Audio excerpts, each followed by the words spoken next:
Okay, people, let's take a moment to touch upon a little bit about beliefs, what you believe versus what you don't believe. Now that you're doing all this spiritual, psychic work, because you do realize that you did ask to ascend, and at the same time, you are doing spiritual work you must do. This is what a lot of people in the New Age movement say. This is work I must do. I have to be a better person so that I can go somewhere.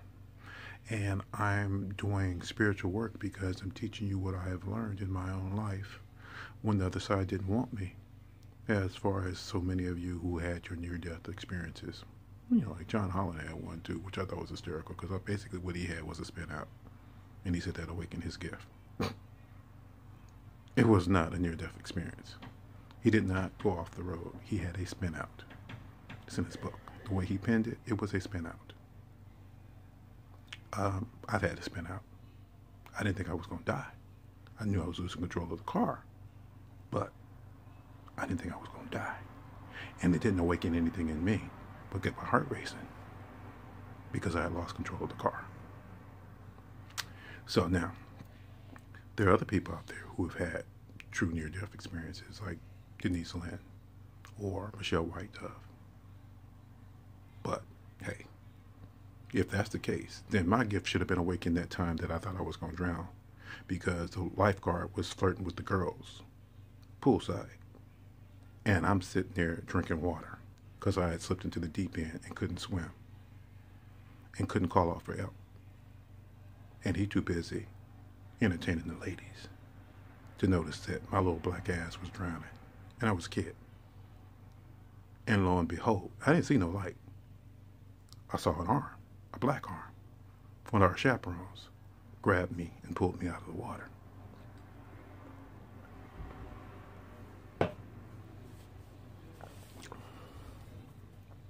And as he's attending to me, then the lifeguard deduced something was wrong and came over and asked me, could I swim?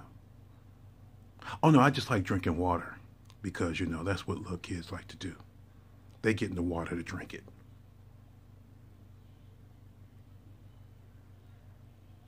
Well, you know, over there, that's the shallow end. And over here, the end you're supposed to be watching, you too busy sitting there flirting with them women. But I was a kid, so I didn't show them that disrespect. But trust me, these thoughts crossed my mind. And I was a kid. I learned to swim later. I had to take the beginning course twice. I was pretty good at floating, but not very good at stroking.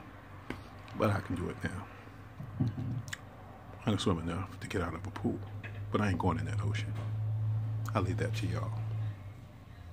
Because I know I can't swim that good, and I definitely can't outswim a shark.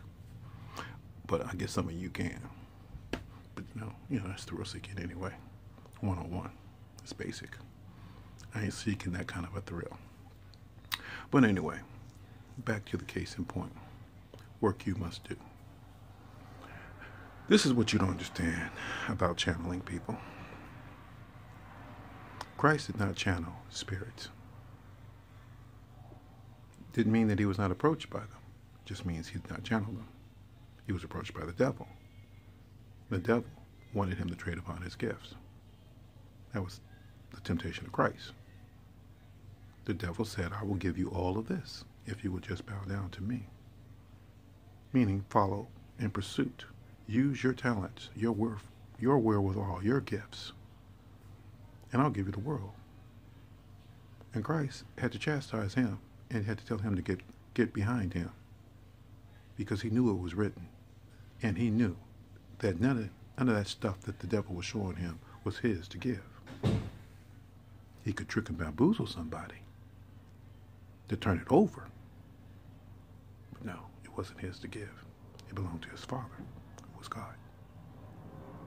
Now, this is where you are really screwed up in your thinking process when it comes down to this world. It does not belong to you. Biblically speaking, and in the literal sense, you're custodians of it. If you're not taking care of it, what are you doing? You're trashing it. It's as simple as that. Christianity is about a way of life. It's a philosophy. It's a way of behavior and more. And you guys are not adhering to it. What you're doing is convincing yourself that you are doing stuff that you know damn well you are not doing. You're putting on an act. And you want somebody to applaud you for what you're doing. As if what you're doing is applause worthy.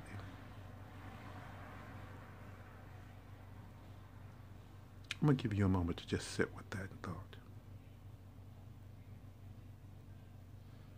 And then we're going to touch upon why you never should open yourself up to spirit.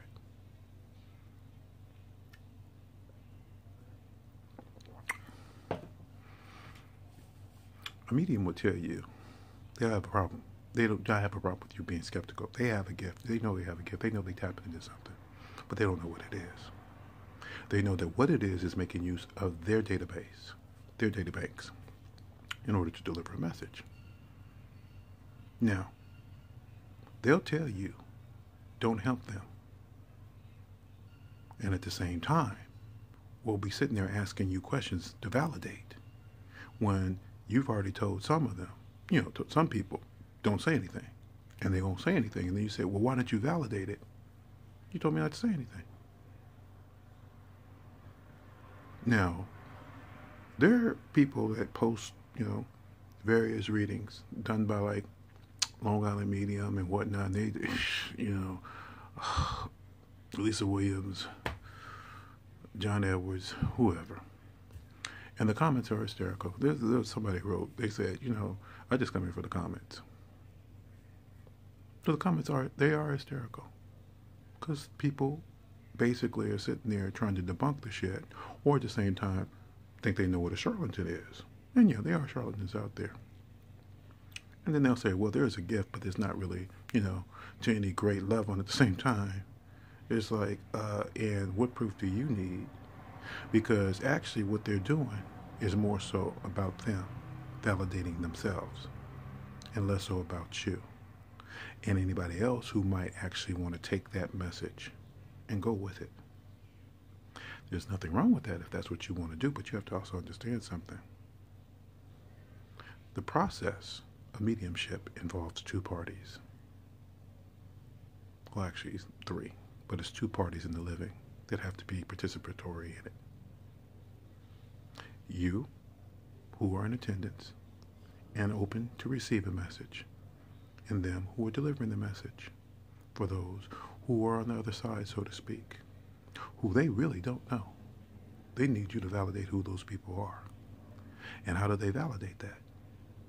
By telling you certain things that they are supposedly seeing as they're witnessing or being around you. Because, you miss these people. You had a relationship with these people. You love these people. You reflect on what it was like when you were with them.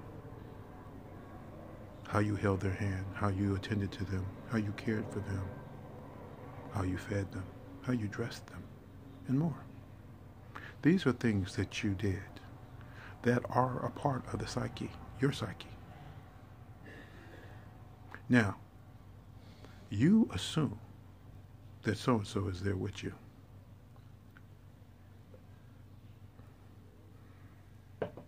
Now, I'm not going to say that they cannot be. Because they could be. At one point in time, they were, or they are. But there's other things out there, too, that can mimic. Like I tried to explain to you when I got that message from that lady. And because she was a budding medium.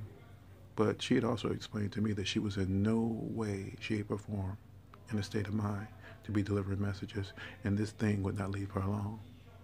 That was another clue to me that thing that she was talking to was not my grandmother, because my grandmother would not burden somebody who was not in a proper state of mind, because she was compassionate like that.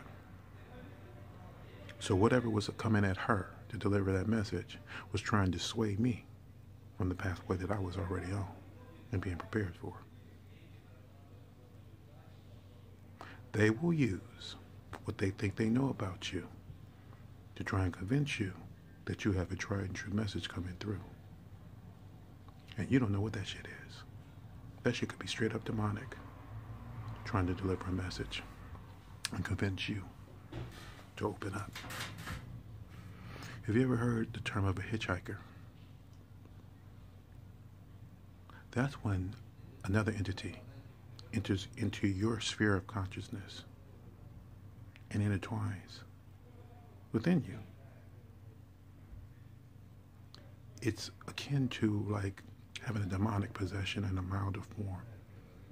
They might, convince you to do something because you're prone to receive a message from spirit, and you have been primed to believe that you actually can now communicate with them the same, and they'll have you do something fucked up and boneheaded.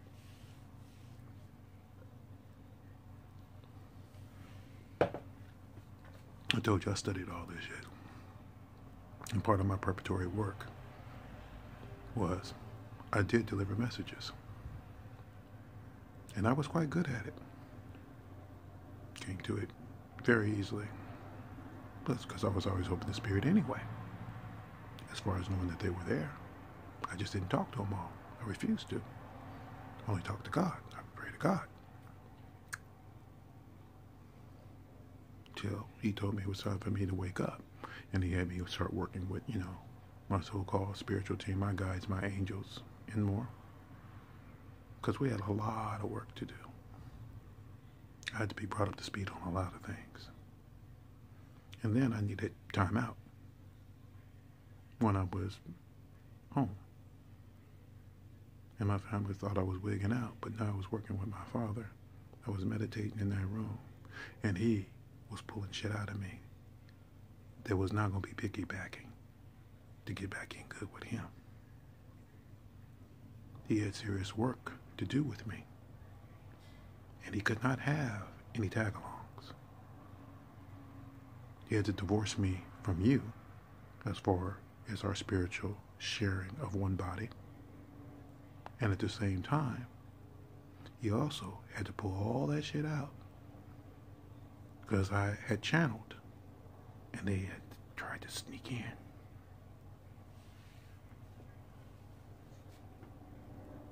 I know this because I witnessed it taking place, a form of exorcism on myself as conducted by him and my guides and my angels.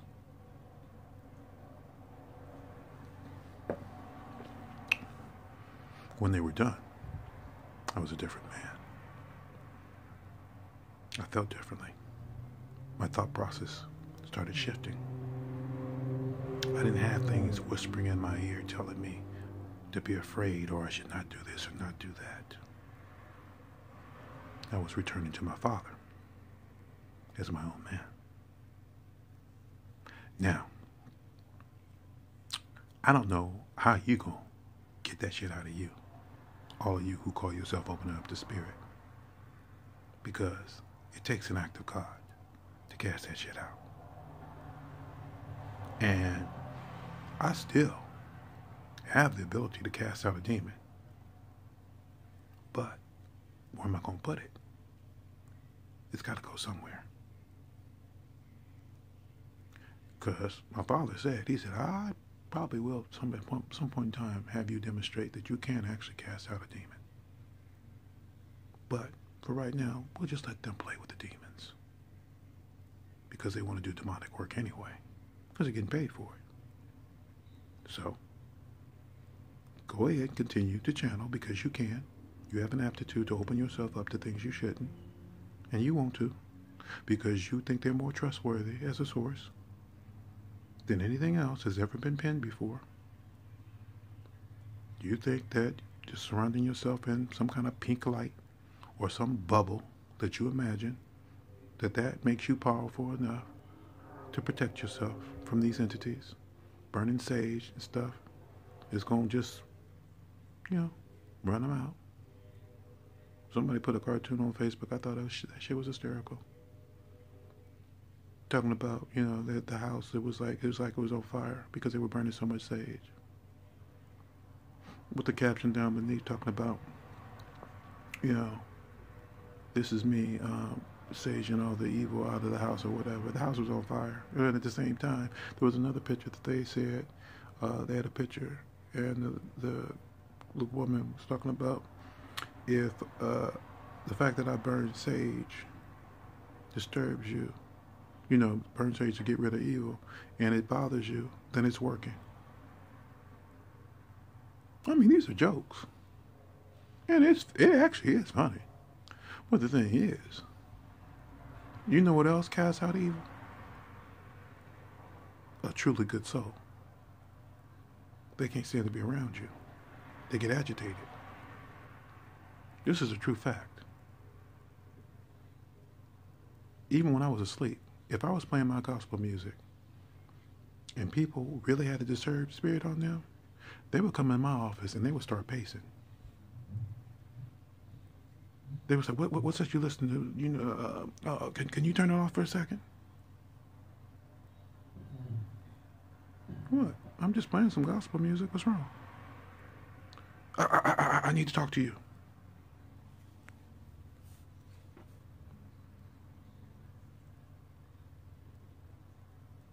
I know the demon when I see it.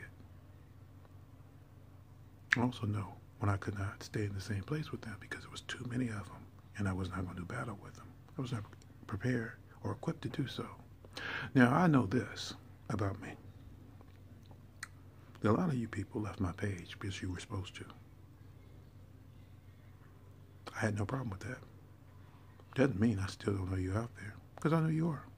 And it doesn't mean that I still don't know some of the people that we had in common. And you talk to them and they talk to you. So I still know that you're doing okay, and I think it's funny. And you could hide, you know, what you post on your timeline all you want. But if they actually say something, if they haven't changed their settings that I can't see, you know, their postings, you know, which they're prone probably not to do, because the thing is, I actually do care about people, and I do actually sometimes secretly pray for them. But if you hide your settings so I can't see what you're going through, then I can't pray for you, because I'm not going to pray for you willy-nilly. I need to know what it is you're asking about. Because then I can go to my Father and I can say, that's a real concern of theirs. Is there anything we can do? But if you change your settings so that I can't see, no problem. I'm not going to ask.